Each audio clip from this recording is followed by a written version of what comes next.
There is a grain so powerful that an empire tried to erase it from the face of the earth. Not because it was dangerous, because it fed people too well.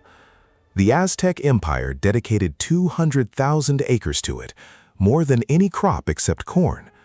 When the conquistadors arrived in 1521, they outlawed it. Fields were torched, seeds were destroyed. Growing it became a crime punishable by death.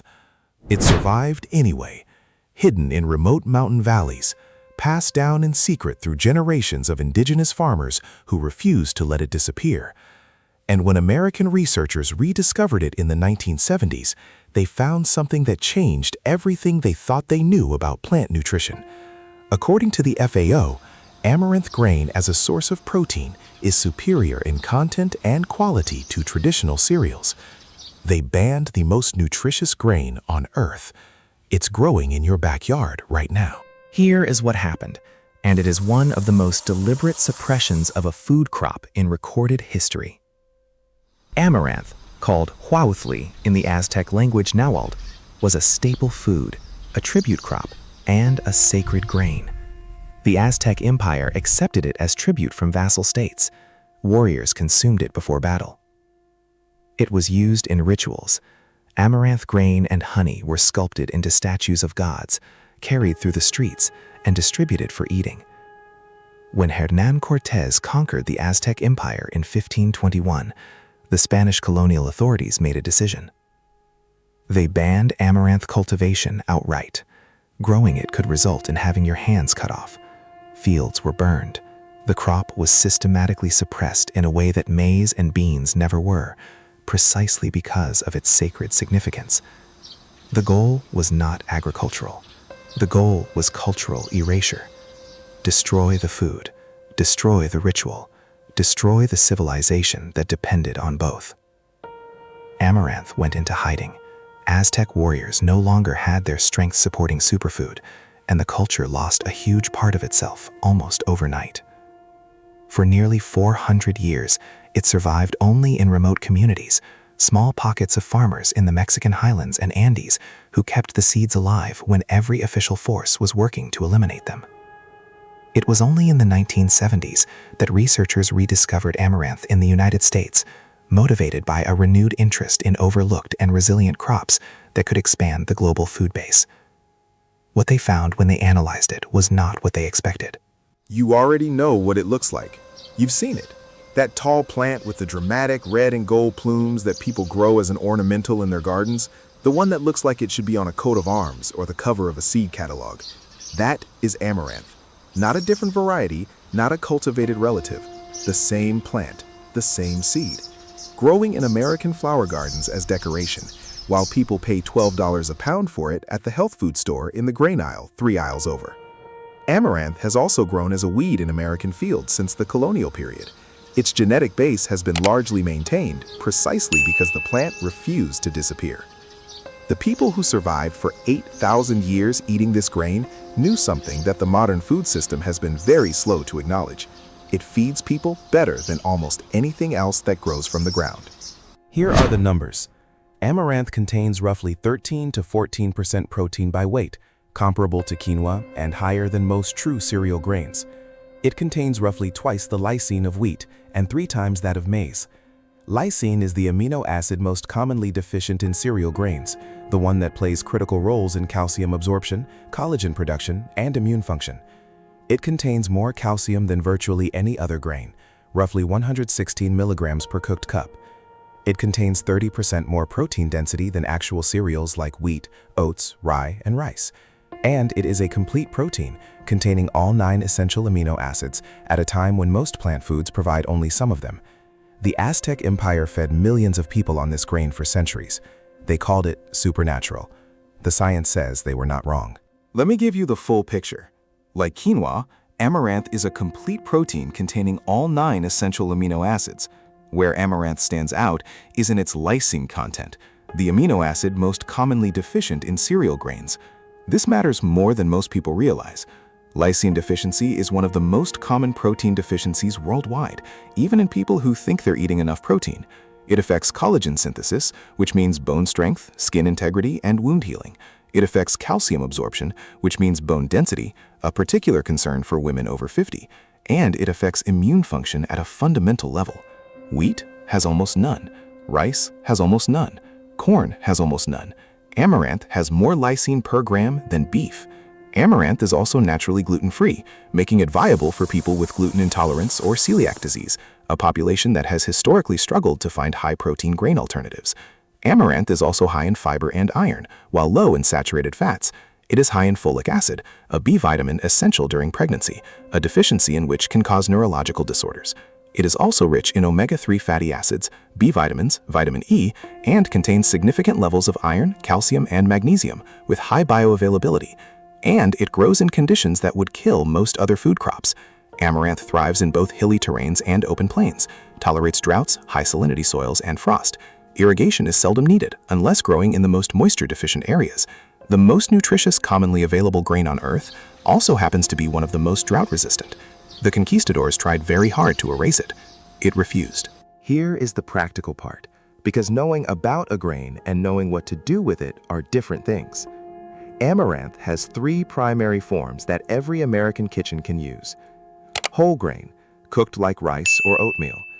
Bring 2 cups of water to a boil per half cup of dry amaranth. Add the grain, reduce heat, simmer uncovered for about 20 minutes until the water is absorbed.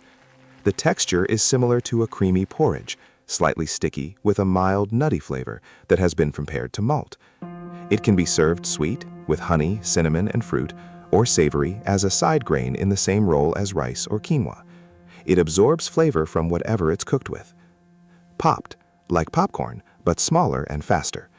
A dry pan over high heat. Add a tablespoon of amaranth seeds at a time. Shake the pan. In under a minute, the seeds pop into tiny white spheres. The result is what the Aztecs ate. They called it swali and combined it with honey to make a confection called alegría, which translates directly as joy. Popped amaranth can be added to yogurt, salads, granola, or eaten directly as a snack. It is one of the highest protein snack foods available from a single ingredient. Flour, substituted for up to 25% of wheat flour in any baking recipe.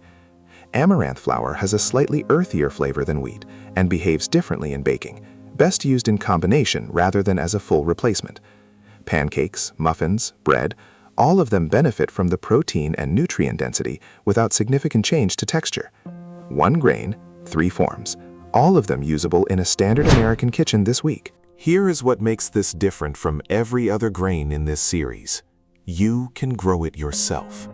In most of the continental United States, in poor soil, without irrigation. Amaranth is highly adaptable. It thrives in conditions where most other food crops fail. It is heat-tolerant, drought-resistant, and produces a significant yield on minimal inputs. A single amaranth plant at maturity stands 4 to 8 feet tall and produces 1 seed head, the plume, that contains between 40,000 and 60,000 seeds. Let that sit for a moment. 1 plant, up to 60,000 seeds. Each of those seeds is food. To grow, plant after last frost and full sun, any soil type. Thin to 18 inches apart. Water until established. After that, the plant manages itself. Harvest the seed heads when they begin to dry on the plant. Hang them upside down over a sheet or tarp and allow the seeds to fall. The yield from 4 to 6 plants, which fits in a small garden bed, produces enough amaranth grain to supplement a family's diet meaningfully through a growing season. The yield of grain amaranth is comparable to that of rice or maize. The same farmers who grew it in secret for 400 years in remote valleys without modern agricultural inputs were producing enough to eat. You have better conditions than they did.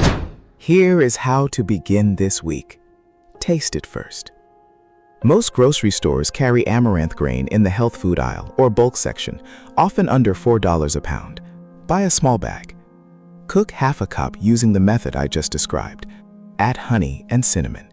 Eat it for breakfast tomorrow morning. That is the fastest way to understand why the Aztec Empire dedicated 200,000 acres to this grain. Next, order seeds. A $3 seed packet contains enough amaranth seed to plant a significant garden bed. Open pollinated varieties, Hopi red dye, golden giant, or plainly labeled grain amaranth can be saved and replanted indefinitely. One purchase: seeds that replant themselves for as long as you garden. If you want to pop it this week, a dry pan over medium-high heat. 1 tablespoon of dry amaranth grain. Shake constantly. 30 to 45 seconds. Done. You just made the same thing that sustained a civilization for 8,000 years. From a $4 bag. 2 things I know you're wondering. First, if amaranth is this good, why isn't everyone eating it? Some researchers believe it is slower to gain mainstream adoption because of its smaller, creamier texture compared to quinoa. Humans have always tended to select lighter-colored grains because it makes it easier to spot impurities. In other words, quinoa looks like rice. Amaranth looks different. That's the primary barrier. Not nutrition, not taste, not availability. Familiarity. Second, is it difficult to cook? No. The porridge method is as simple as oatmeal. Popping takes under a minute. The flour substitution requires no change to your existing recipes. The grain that sustained the Aztec Empire did not require professional culinary training to prepare. It required a fire and a pot. You already have both. The thing about amaranth that stays with me is the stubbornness of it. Amaranth, the name comes from a Greek word meaning the never fading or one that does not wither. The plant is true to its name. They burned the fields. They destroyed the seeds. They made growing it a capital offense. And it survived. In the hands of farmers who carried seeds in their clothing, in remote valleys that the authorities couldn't reach, in the stubborn biological persistence of a plant that when left to itself, grows as a weed, refusing to disappear from American fields even when no one planted it. In Mexico, alegría, the confection of popped amaranth bound with honey, is still sold by street vendors throughout the country, a living descendant of the ancient Swali, unchanged in 500 years. The Aztec farmers who hid these seeds in mountain valleys did not know that American nutritionists would find them in the 1970s. They did not know that the FDA would confirm what they already understood about the protein content. They did not know that the WHO would list amaranth as one of the most promising food crops for global food security in the 21st century. They just knew that this grain fed their people. And they refused to let the people who wanted to erase their civilization take the one thing that made everything else possible. The seeds survived, the knowledge survived, and the grain that an empire tried to erase is growing in American gardens right now, mostly as a decorative flower, while people drive past it to the store to buy protein supplements made from soybeans. You know what it is now. Take care. I'll see you in the next one.